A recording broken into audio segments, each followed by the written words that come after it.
dans l'émission Parole de femmes.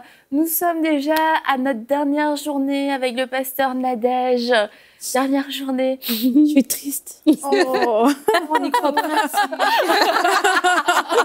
Non, vraiment, on a passé une très bonne semaine ensemble. Ouais. Je pense qu'on a vu pas mal de choses. On a appris beaucoup de choses aussi, beaucoup de paroles de sagesse qui ont été prononcées par toutes et toutes ici sur ce plateau.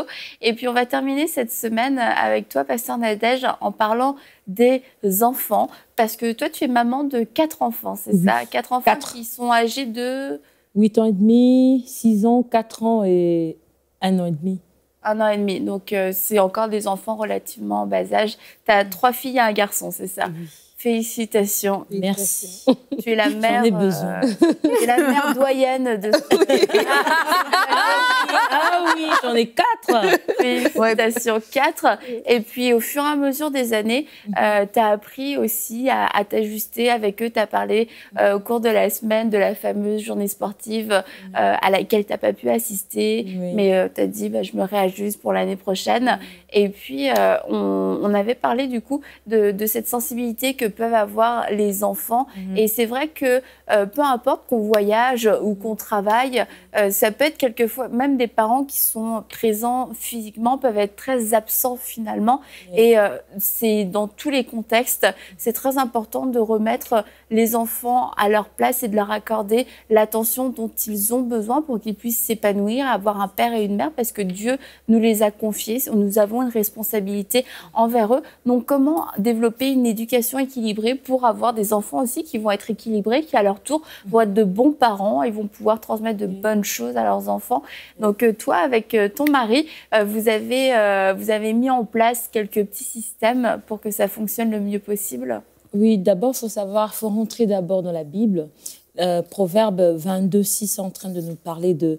La Bible est en train de dire « Instruis l'enfant sur la voie qu'il doit suivre, parce que quand il sera vieux, il ne s'en détournera pas. » C'est d'abord la base, c'est la parole de Dieu. Vous savez, maintenant, le monde nous présente tellement de choses. Il y a tellement de sollicitations par rapport aux enfants. Ils voient, ils vont à l'école, ils entendent des choses et ils sont exposés à beaucoup de choses, à la télé et tout. Il faut qu'il y ait vraiment une base à partir de la maison.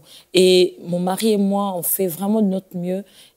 Éduquer les enfants selon la parole de Dieu. Et comme les enfants vont aussi à l'école du dimanche, ils rentrent toujours avec des questions. Ils posent des questions. Maman, on a dit ceci, papa, qu'est-ce que ça veut dire vraiment? Parce qu'une fois, ma fille me demande, maman, comment Dieu nous parle? J'étais étonnée, j'ai commencé à expliquer. Elle dit, maman, le Saint-Esprit, comment tu es sûre que le Saint-Esprit, c'est ça, c'est que le Saint-Esprit t'a dit? Et j'étais là, j'ai commencé à expliquer et tout ça. J'ai dit, ça a vraiment marqué sa vie et tout ça. Donc, souvent, quand elles rentrent, on leur pose des questions.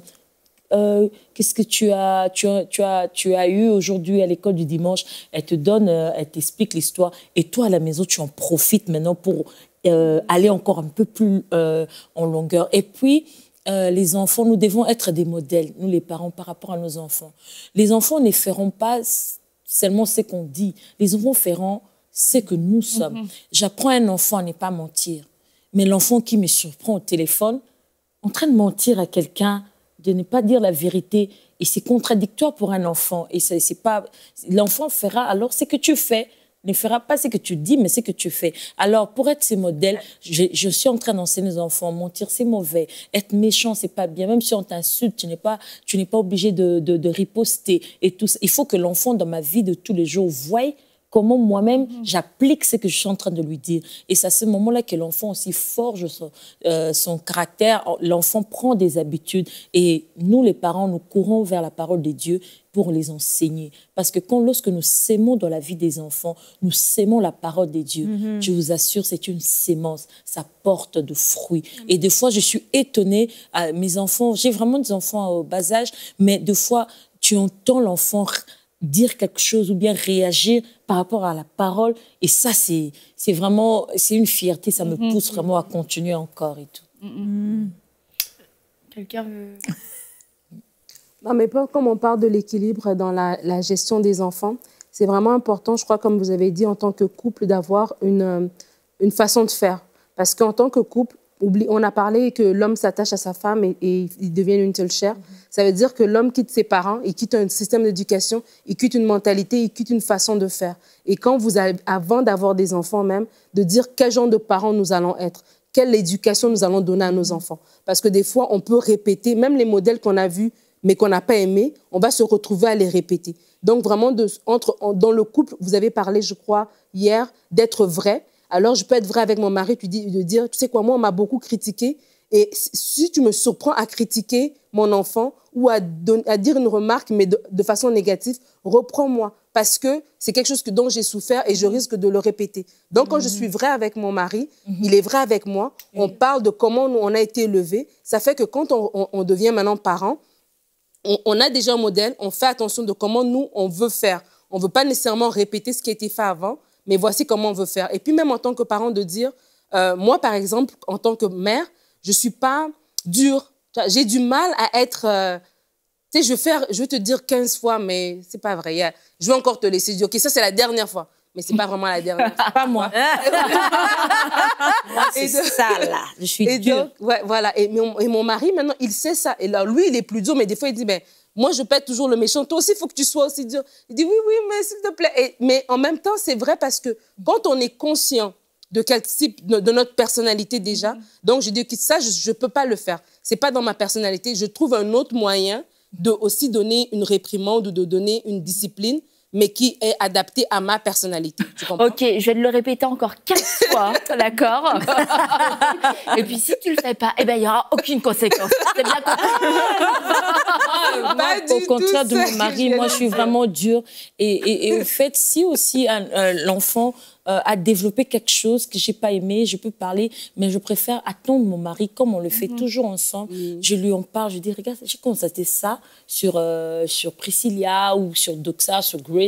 J'ai remarqué telle chose. Tu penses comment on peut faire pour l'aider et tout ça? On place un système vraiment. On en parle et on sait maintenant comment le suivre par rapport à telle ou telle autre chose. Et c'est très important de se mettre toujours d'accord, les parents, pour éduquer les enfants.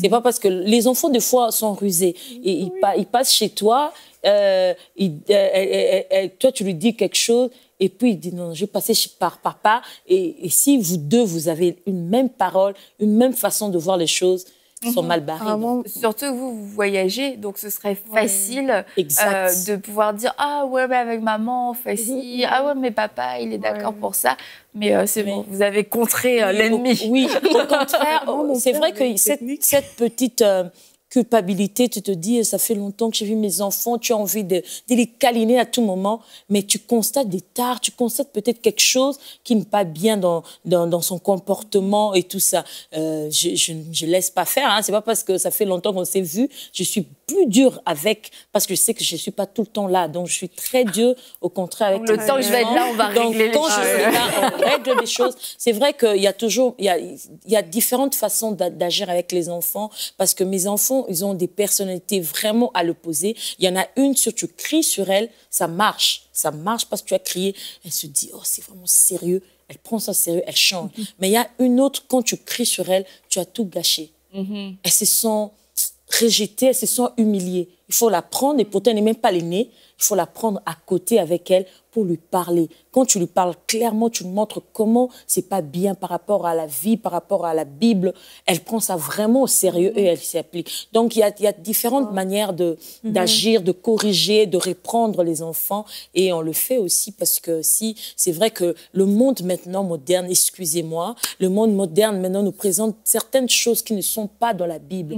Quand on est toujours dans Proverbe 22, un peu plus loin, 9, la Bible est en train de dire, c'est clair, la Bible est en train de dire, la folie est attachée au cœur de l'enfant. Tu viens de citer le verset préféré d'Aurélie. C'est vrai? C'est la vérité. Ah, ok. La folie, c'est bien dit, la folie est attachée au cœur de l'enfant. Seule une verge peut le ramener. Ah, merci. Au fait, je sais que je suis contre les abus. On tape un enfant pour le plaisir de taper. Pourquoi tu le ferais? C'est pas en tapant que l'enfant va écouter ce que tu lui dis. Mais il y a un moment, il faut le faire aussi. Et ça change radicalement. Surtout quand tu ne le fais pas à tout moment. Il y a un temps il pour faut la parler, correction il y a le temps pour crier sur l'enfant, il y a le temps de parler avec l'enfant. Il y a un temps, c'est pas parce que toutes les bêtises, il faut crier sur l'enfant. Des fois même crier, ça sert à rien. L'enfant a besoin seulement de sentir une intimité, sentir que tu as confiance en lui. Et vous parlez calmement comme deux adultes, l'enfant comprend mieux. Et une fois tu cries, une fois tu pinces l'oreille, ça marche aussi. Il y a un temps pour pincer l'oreille. Il y a un temps pour la fesser. Tout ça, ça fait partie de l'éducation de l'enfant. Et si nous voulons vraiment dire que nous voulons avoir la parole de Dieu comme modèle, toutes ces différentes manières sont très importantes pour l'éducation. Hier, on a parlé de la sensibilité dans le couple. Et je pense aussi que l'Esprit de Dieu nous aide, les femmes, parce que là, on parle d'être d'accord aussi avec notre époux sur l'éducation. Et je pense, encore une fois, le rôle de la femme dans l'accord dans le couple pour éduquer les enfants ramène la sensibilité. Et moi, je sais que de la manière dont on a expérimenté ça dans notre famille, dans notre couple, c'était que l'Esprit de Dieu m'a vraiment aidé à discerner la manière dont on corrigeait les enfants et que nos deux enfants ne sont pas du tout corrigés de la même manière ou sensiblement, l'approche n'est pas la même parce qu'ils réagissent pas de la même manière. Et je pense que c'est ça, il y a quelque chose que la femme apporte dans l'éducation des enfants, cet équilibre-là, c'est vraiment de ramener la sensibilité parce que des fois, l'homme peut être très carré, dire c'est comme ça, c'est comme ci, et c'est pareil pour tout le monde. Mais comme vous avez dit, pasteur, c'est que vous-même, vos enfants ne réagissent pas de la même manière. Et je pense vraiment que l'Esprit de Dieu, à ce moment-là, joue un rôle très important pour nous aider à discerner la manière dont il faut non seulement les élever, les corriger, mais comment les aimer.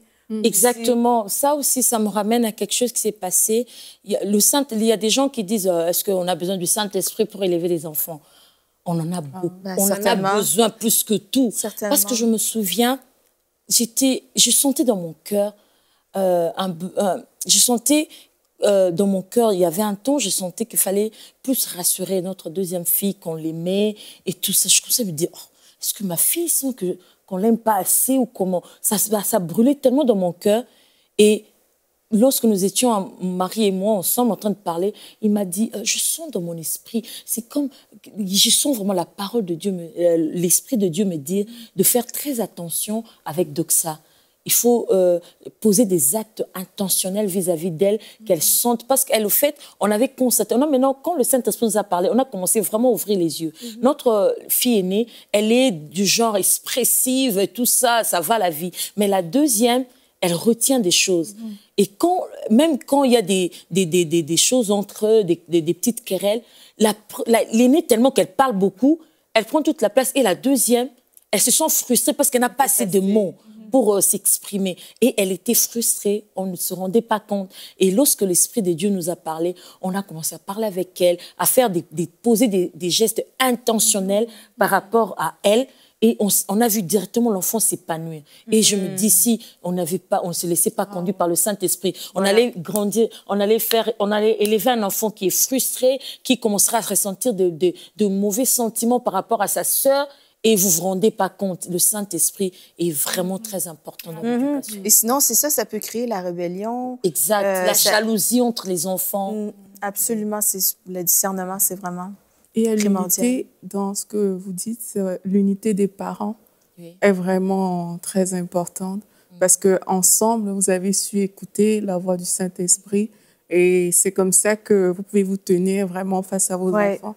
Et Nadine parlait de personnalité tout à l'heure. Vraiment, nos parents ont des personnalités différentes et les enfants, vraiment, ils le voient. Et j'ai l'impression que tu l'as fait. Ils savent vraiment ça. Tu as fait toi-même l'expérience, Aurélie. Mais je sais, par exemple, ma mère est beaucoup plus expressive que mon père. Ma mère, c'est quand tu dis « je veux sortir », elle te dit non. Mon père, je veux sortir, il te donne l'argent de taxi pour aller là où tu dois aller. Donc, c'est vraiment deux personnalités différentes. Du coup, en tant qu'enfant, par exemple, moi, j'allais toujours voir mon père parce que lui, il disait jamais non. Il accepte tout ce que tu veux. En fait, lui, il est quelqu'un qui te donne les moyens pour faire ce que tu veux. Ma mère est quelqu'un qui t'amène à réfléchir pour te dire que ce que tu veux faire, en fait, c'est pas très bien. Mais les enfants n'aiment pas ça. Et chaque fois, on allait voir mon père. Et puis, ils ont parlé, parce qu'avant, quand ils ne parlaient pas, ben, c'était facile. Vu que quand je revenais, je dis, oui, mais papa m'a donné l'argent de taxi. Donc, ce n'était pas sur moi, c'était à leur niveau. Mais quand ils ont parlé, ben, quand on a commencé à demander à mon père, ben, papa, je veux sortir, il dit, il va demander d'abord à ta mère. Donc là, on savait que les choses avaient changé complètement. Et il y avait maintenant cette unité entre eux qui faisait que, OK, ben, c'était plus aussi simple que ça. Donc la notion d'unité, vraiment, par rapport au couple, c'est quelque chose que les parents ils doivent rechercher vraiment. C'est un enfant est sensible à ces choses-là. Il voit vraiment que, OK, à tel niveau, papa, c'est plus facile, maman, c'est plus facile. Mais quand les parents sont unis, quand ils parlent le même langage, pareil, un enfant n'aura pas peur de venir vers les deux ensemble pour exprimer ses besoins, pour dire même son amour. L'enfant n'aura pas peur. Mais si on reste dans un foyer où bah, y a un parent qui semble être plus gentil que l'autre parce que les deux ne sont pas unis au niveau de leur communication, mais ce sera peut-être, mais l'enfant aura peut-être plus tendance même à avoir un penchant pour un parent plutôt qu'un autre. Donc, l'unité vraiment des parents, ça construit le foyer, mais même par rapport au regard des enfants, par rapport à l'amour, la façon dont les enfants manifestent leur amour, par rapport à leurs frères et sœurs, mais par rapport à leurs parents aussi. Et étant donné que vous voyagez beaucoup, que vous êtes très occupée, est-ce que vous êtes souvent amené à manquer les anniversaires des enfants ou est-ce que vous vous arrangez pour déplacer leur date de naissance? Ce qui est vrai, on en a manqué. On a manqué quelques-uns des anniversaires. Mais ça, au fait, on a appris par rapport à cela. On fait tout de notre mieux pour ne pas rater les anniversaires des enfants. Et comme tu l'as dit, on n'est pas souvent là. Et à chaque fois qu'il y a anniversaire de l'enfant, on fait de notre mieux. Soit si nous sommes vraiment, si soit l'un est moins occupé ou bien s'il est trop occupé, on fait un effort d'être ensemble ou seul. Je vais avec le gâteau à l'école, l'enfant souffle à la bougie avec ses camarades de classe. Et ça, c'est quelque chose de... Tu sens vraiment que l'enfant est là. Ah, c'est ma mère. Et puis, il faut dire en même temps que quand j'arrive dans son école, il y a des enfants qui sautent sur moi, qui me posent des questions. J'ai toujours ça m'a toujours amusé. L'attitude de ma troisième fille, elle reste dans un coin où elle regarde comment les gens viennent m'embrasser et puis elle fait dit c'est ma mère. Elle est tellement heureuse. Je me dis, si je peux lui accorder ça, pourquoi ne pas aller? Elle est tellement fière que ce soit moi. Des fois, elle te pose des questions. Maman, comment tu sens? Comment tu te déranges? Tout ça, là. Je dis, je sers le Seigneur. Ça me fait du bien de savoir que Dieu m'a placé dans le cœur des gens et tout ça. C'est aussi toujours... Au fait, tout ce qui arrive dans notre vie est un moyen de transformer ça en enseignement par rapport aux enfants. Et j'aimerais dire, il y a quelque chose aussi qui brise beaucoup de choses.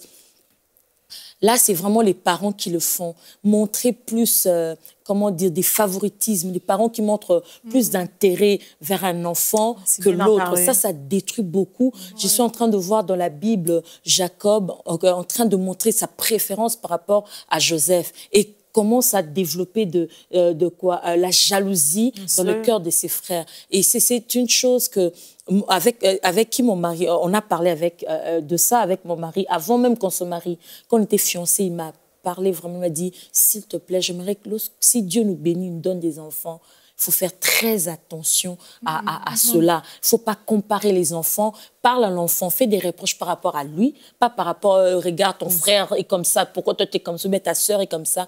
Corriger l'enfant par rapport à lui-même et non par rapport aux autres. Et lorsqu'on a commencé à voir des enfants, et puis dans des moments de counseling et tout, vous entendez tellement de choses que ça vous aide, vous aussi, si vous n'étiez pas prudent, d'aller rectifier vite à la maison. Tu vois un enfant qui a grandi, qui s'apprête même à se marier, mais qui est déjà marié, quelqu'un qui est déjà marié, mais qui te parle des blessures qu'il a eues par rapport à ces comparaisons-là dans la famille. Et ça me pousse vraiment à prendre l'enfant tel qu'il est, si à corriger des choses, à corriger par rapport à lui et non à les comparer à la maison. Et ce sont des choses vraiment qui brisent quelque chose dans la personnalité même des enfants, même en grandissant. Ils grandissent avec...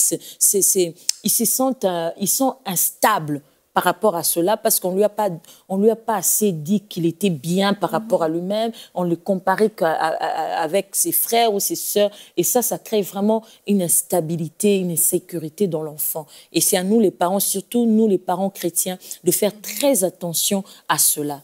Très, très important. Comme quand on parlait du couple hier, un des premiers points, je pense que tu as donné, c'était de nous assurer qu'on avait nous-mêmes une bonne relation avec Dieu. Et je pense que c'est pareil pour nos enfants. On doit s'assurer d'avoir une bonne relation avec Dieu pour avoir une bonne relation avec nos enfants. Parce que comme le Saint-Esprit vous a parlé à toi et ton mari concernant votre fille, révélant un besoin qu'elle avait, le Saint-Esprit va le faire pour chacun des enfants parce qu'ils ont des personnalités différentes, des besoins différents, des attentes aussi différentes. Ils ont besoin ils vont se sentir aimés peut-être aussi de façon différente. Donc j'imagine que la tâche est d'autant plus compliquée plus on a d'enfants. Très compliqué. C'est sûr, hein? Faut me croire, j'en ai 4. Faut me croire. C'est très compliqué, sincèrement, parce que et puis les expressions sont différentes. Je suis en train de voir avec mes enfants, l'aîné, parler des affections, au fait, des gestes affectueux. Elle aime, mais c'est pas vital. Mais on a constaté que la deuxième, tu es là et puis elle vient. Elle te fait un bisou, directement comme ça, un bisou, elle t'étreint et tout ça. Tu sens qu'elle aime ça. Et même des fois, quand tu es occupé, tu la vois te faire ça, tu te dis, avec elle, avec sa personnalité, soit il y a quelque chose, je dois tout laisser et lui montrer que j'ai toute mon attention vers elle.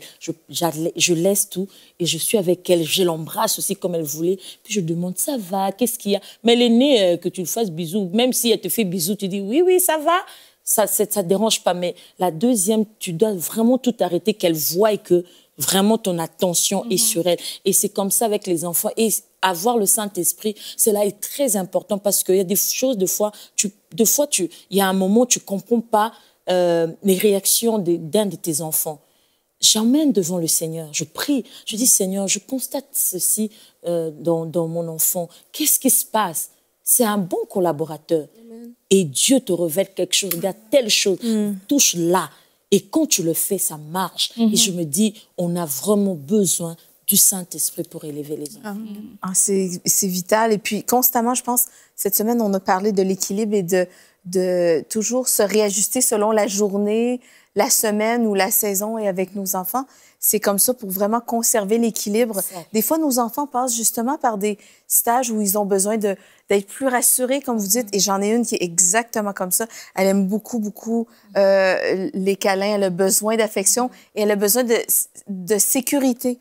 Et l'Esprit de Dieu me le montre quand c'est un moment comme ça. Et je pense vraiment, c'est toujours de rester sensible à l'Esprit de Dieu. Dans quelle saison nos enfants sont en ce moment? Quelle sorte de journée ils ont passé? Je remarque une réaction qui est différente, mais peut-être il faut aller au-delà de la réaction. Des fois, la colère va exprimer un cœur blessé, triste. Donc, vraiment, l'Esprit de Dieu, ça revient souvent en parole de femme, mais vraiment, c'est notre précieux conseiller, c'est notre allié. Je trouve ça merveilleux d'élever des enfants avec le Saint-Esprit. Honnêtement, je pense pas que mes enfants serviraient le Seigneur aujourd'hui si mon mari et moi, on n'avait pas eu l'Esprit de Dieu. Et je veux dire à toutes celles qui nous écoutent, vraiment, l'Esprit de Dieu, c'est le conseiller que vous avez besoin dans votre vie, que vous soyez marié ou monoparental. Le Saint-Esprit, c'est la personne qui va vous aider à discerner qu'est-ce que votre enfant vit. Et puis, ça peut contrecarrer la rébellion, ça peut contrecarrer vraiment des bris de destinée. Des fois, on pense qu'on doit élever nos enfants tous de la même manière. Et finalement, on les brise, on les casse. Leur âme est cassée. Et puis après, on se demande qu'est-ce qu'on a fait de pas correct. L'Esprit de Dieu, c'est la personne à qui on doit se confier. Et il y a un conseil qu'on a reçu de la part du pasteur Roland Dallot. Il nous avait dit, par rapport à ses enfants, il a dit, vous savez, c'est mieux des prières préventives que curatives. Quand il y a déjà des problèmes, tu te mets à chercher le Seigneur.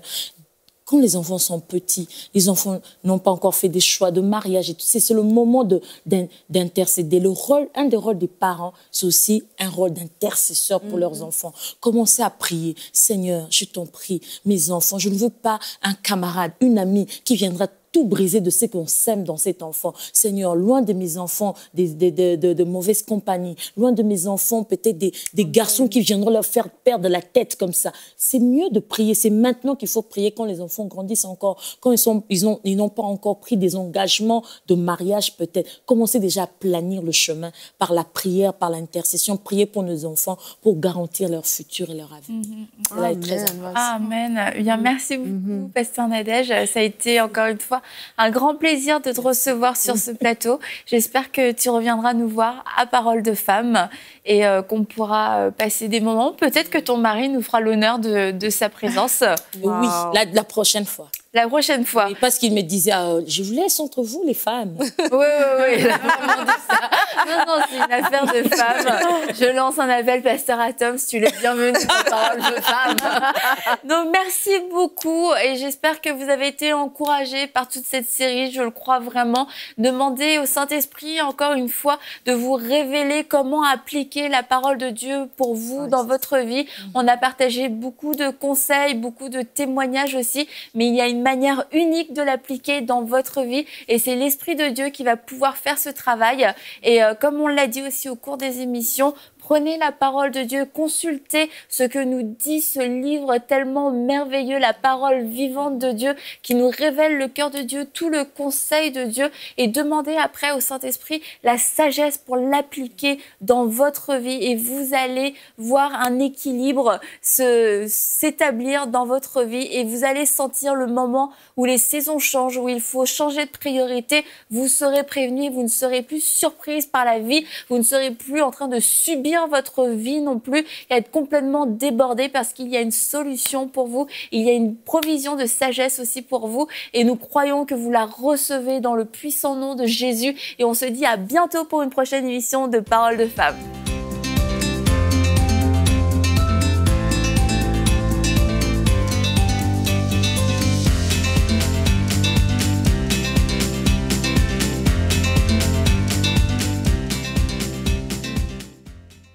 Et la bonne nouvelle, c'est qu'on a l'opportunité d'élargir la diffusion en Afrique et en France à travers les bouquets Canal+, la Freebox et le satellite Eutelsat. Cela nous permettra de toucher des millions de nouveaux téléspectateurs. Et pour que cela soit possible, nous avons besoin de 1500 visionnaires qui s'engagent à donner 1 000 € ou plus. Ensemble, nous allons relever ce défi.